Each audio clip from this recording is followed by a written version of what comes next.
Halo sahabat, pernah punya pengalaman tiba-tiba diminta untuk menjadi seorang pembawa acara atau MC, padahal Anda belum pernah sekalipun menjadi seorang pembawa acara.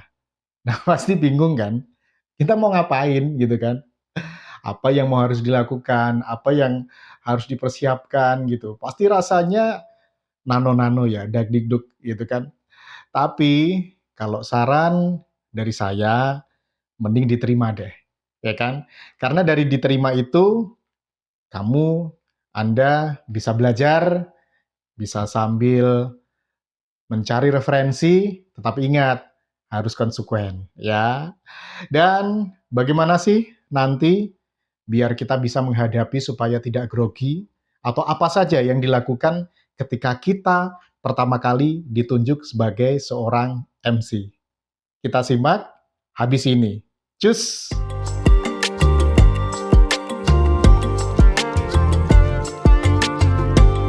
Halo sahabat, ketemu lagi dengan saya Dharma Wijaya di seputar komunikasi kita channel. Ada beberapa pertanyaan yang masuk, salah satunya dari WA seorang teman. Ini dia WA-nya, nih, ya kan? Dia itu bingung karena basicnya bukan seorang MC, belum pernah menjadi seorang MC. Tiba-tiba ada satu acara ya, walaupun acara kecil-kecilan gitu kan. Kemudian dia tiba-tiba diminta menjadi seorang MC atau pembawa acara. Nah, ini yang akan kita bahas, gitu kan? Ya, langkah apa dan kira-kira bagaimana kita menghadapi situasi tersebut? Yang pasti, dalam garis besarnya adalah jawaban utama adalah pengalaman, jam terbang. Itu akan menjawab semuanya. Dan malam hari ini kita akan coba untuk berbagi pengalaman, apa sih yang dulu ketika saya lakukan, ketika saya mendapatkan atau saya memposisikan atau saya berada di posisi seperti itu. Yaitu tiba-tiba diminta untuk menjadi seorang pembawa acara, padahal pengalaman pun belum punya, gitu kan? Oke, kita akan bahas. Yang pertama kali, kalau kita disuruh memilih, kira-kira diterima atau tidak ya? Kira-kira gitu. Kalau saran saya untuk Anda sebagai pemula nih, saran saya sikat, Anda terima, ya. Kenapa? Karena dengan Anda terima, Anda akan berusaha untuk menjalani konsekuensinya. Salah satunya adalah Anda belajar menjadi seorang pembawa acara atau MC, kan gitu. Kemudian yang kedua, dari situ Anda juga bisa memiliki jam terbang, memiliki pengalaman yang mungkin orang lain tidak miliki, ya kan? Seperti malam hari ini, Dharma Wijaya tidak akan bercerita panjang lebar, tidak akan menggurui Anda, atau tidak akan istilahnya membuat sebuah tutorial, enggak. Malam hari ini kita akan berbagi pengalaman, apa yang pernah saya lakukan, dan semoga saja apa yang pernah saya lakukan ini menjadi inspirasi Anda, apa yang harus Anda lakukan ketika pertama kali menerima job MC. Bahasa kerennya seperti itu, ya. Oke, sahabat, yang pertama, tidak lepas dan tidak boleh ditinggalkan adalah setelah Anda menerima tawaran itu, yang perlu Anda lakukan adalah Anda harus banyak-banyak latihan. Banyak-banyak cari referensi, ya kan? Bagaimana untuk menjadi seorang master of ceremony atau MC yang baik. Tergantung acara apa yang ingin Anda bawakan. Tentunya acara formal dan acara santai itu akan sangat berbeda.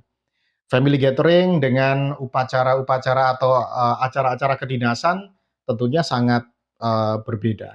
Nah, Anda harus paham apa acara yang akan Anda bawakan. Nah, kemudian Anda cari tutorialnya. Kemudian Anda latihan sebanyak mungkin. Impossible. Nggak mungkin kalau Anda tidak latihan. Harus latihan. Ya, saya pun sampai hari ini masih terus latihan. Nah, latihan yang seperti apa tentunya banyak referensi-referensi yang Anda cari, bisa melalui Google, bisa melalui tutorial YouTube yang ada, gitu kan. Nah, apa poin-poin penting yang Anda cari di situ, Anda catat, kemudian Anda praktekkan, Anda latihan, ya kan. Bisa Anda latihan di rumah, kalau misalnya masih malu nih dengan anggota keluarga, biasanya kan gitu, apalagi kalau Anda seorang adik punya kakak, pasti akan berantem gitu kan. Latihan di dalam kamar boleh, atau latihan di dalam kamar mandi, ya kan. Bagaimana cara membawakannya, bagaimana pembukaannya, gitu kan. Assalamualaikum warahmatullahi wabarakatuh. Semoga Anda semuanya dalam keadaan sehat walafiat, dan malam hari ini senang sekali saya dipercaya untuk mendampingi Anda semuanya menapaki acara demi acara yang akan kita ikuti untuk kesempatan kali ini. Perkenankan saya untuk membacakan urutan acara yang akan kita tempuh di kesempatan malam hari ini. Dan tentunya Anda semuanya akan bersama-sama dengan kita sampai dengan usai nanti. Misalnya contoh seperti itu. Nah, ini harus Anda eh, latih berulang-ulang, ya kan? Pemilihan kata, kemudian pemilihan kalimat, ya kan? Bagaimana nadanya.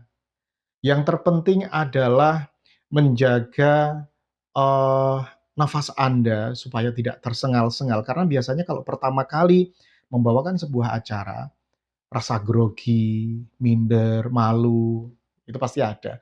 Dan itu akan membuat suara Anda atau nafas Anda tersengal-sengal. Biasanya seperti itu, kayaknya nafasnya pendek banget gitu kan. Nah, itu harus Anda latih sedemikian rupa. Sudah beberapa poin saya catat di sini. Kemudian yang kedua, selain Anda latihan, coba Anda bisa mengulik tentang acara yang akan Anda bawakan. Itu acara tentang apa? Coba Anda kulik, Anda cari referensi, cari informasi, ya. Kemudian bagaimana cara terbaik untuk menyampaikan acara itu, membawakan acara itu harus Anda kulik, benar-benar Anda kulik, ya. Kemudian Anda pelajari. Dan materi ini sangat penting untuk Anda kuasai. Ya, bukan hanya dihafalkan, tetapi harus Anda kuasai. Misalnya gini, yang pertama ketika Anda sudah berlatih, saran saya kalau untuk pertama kali Anda melakukan job ini atau menjadi seorang MC, Anda bisa tulis nih part by part dari mulai pembukaan, ya kan, kemudian penghormatan dan sebagainya, bisa Anda tulis. Bisa Anda tulis, ya kan. Kemudian nanti itu bisa menjadi pegangan Anda. Tetapi ingat, jangan pernah dihafalkan. Kalau pengalaman saya, jangan pernah dihafalkan. Karena kalau misalnya dengan Anda menghafalkan, atau mungkin dengan metode itu ya, Anda menghafalkan itu, nanti di satu part tertentu Anda lupa, itu akan hilang semuanya. Gitu. Jadi kalau menurut saya, Anda tulis apa yang ingin Anda katakan di situ, mulai dari pembukaan, penghormatan, dan lain sebagainya. Sampai dengan selesai Anda tulis. Nah, dengan Anda menulis ini secara tidak langsung Anda sudah belajar, ya kan? Anda sudah memahami apa yang Anda tulis. Nah, ini poin penting, memahami itu. Anda pahami apa yang Anda tulis di situ, ya kan? Nah, kemudian catatan itu menjadi sebuah pegangan Anda, bukan sebagai contekan teks yang harus dibaca, enggak. Itu sebagai pegangan Anda. Itu rule-nya, gitu. Rule-nya adalah itu, teks yang Anda pegang. Jadi ketika Anda ngomong, ketika Anda membawakan sebuah acara, Anda berpedoman pada itu. Tetapi jangan dihafalkan. Sekali lagi jangan dihafalkan. Anda pahami, ya kan? Part by part Anda pahami. Benar-benar Anda pahami. Dan itu akan sangat membantu Anda. Daripada Anda harus menghafalkan semalam suntuk gitu kan. Dari bagian per bagian Anda hafalkan. Tiba-tiba nanti ketika pas waktu perform nih, kita kan nggak tahu. situasi apa yang ada di sana, gitu kan. Tiba-tiba blank, ya, kemudian hilang, ya udah hafalan hilang semua, itu.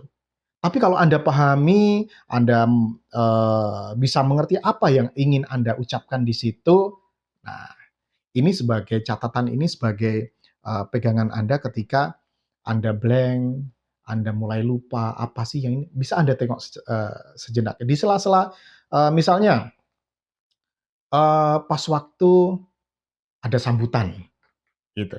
Setelah kita mengantarkan sambutan kepada Bapak Bupati, disilakan. Ketika Pak Bupati sedang melaksanakan sambutan, gitu kan, kita bisa mengulik lagi, kita bisa membaca-baca lagi teks yang sudah kita bawa. Tapi ingat, jangan dihafalkan. Sekali lagi, jangan dihafalkan. Ya, oke.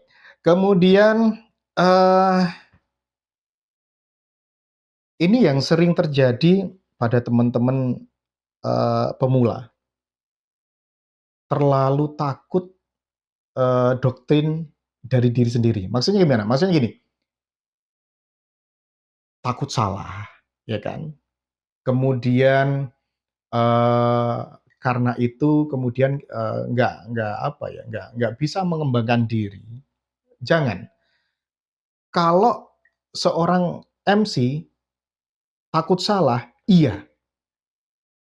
Karena apa? Karena MC itu yang memimpin jalannya acara. Pastikan jangan sampai salah, tetapi jangan sampai rasa takut salah Anda ini nanti akan membuat Anda tidak berkembang, gitu. Hanya, apa namanya, eee terngiang-ngiang bayangan nanti kalau salah gimana, ini nanti kalau apa namanya, diketawain orang gimana, ini nanti kalau seperti ini gimana. Nah, bayangan-bayangan itu yang biasanya akan muncul di awal-awal ketika Anda ingin, menjadi seorang MC atau melakukan pekerjaan menjadi seorang MC. Jadi, saya sarankan Anda fokus kepada pengembangan diri Anda. Kembali lagi ke awal tadi, kalau saya ditanya, kira-kira diterima nggak ketika pertama kali Anda diminta untuk menjadi seorang MC atau pembawa acara? Jawabannya adalah diterima. Karena peluang tidak akan datang 2 kali. Dan itu bisa menjadi ajang untuk, belajar, bisa menjadi ajang untuk pembuktian, ya kan, bahwa Anda bisa membuktikan kepada orang-orang bahwa kalau misalnya Anda berhasil, "Ini loh saya," gitu kan, "saya bisa," gitu kan.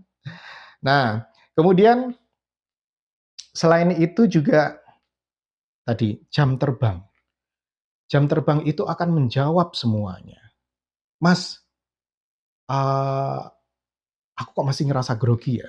Sama, saya sampai hari ini pun ketika membawakan sebuah acara juga rasa grogi itu masih ada.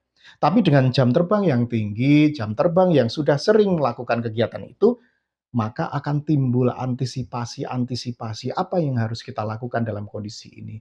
Apa yang harus, kita lakukan ketika kita sudah mulai merasa minder, ya kan. Ketika kita sudah mulai merasa grogi, ya kan, atau mungkin keringat dingin sudah mulai keluar, itu pasti ada dan itu manusiawi kalau menurut saya. Tapi dengan pengalaman, dengan jam terbang yang ada, itu akan memunculkan reaksi-reaksi apa sih yang akan kita lakukan kalau kita mengalami ini.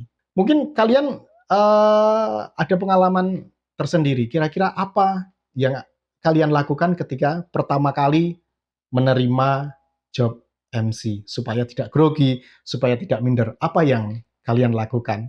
Komentar di bawah ya, jangan lupa kita tunggu.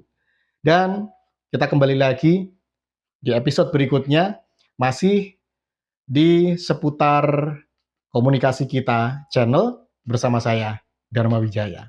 Dadah.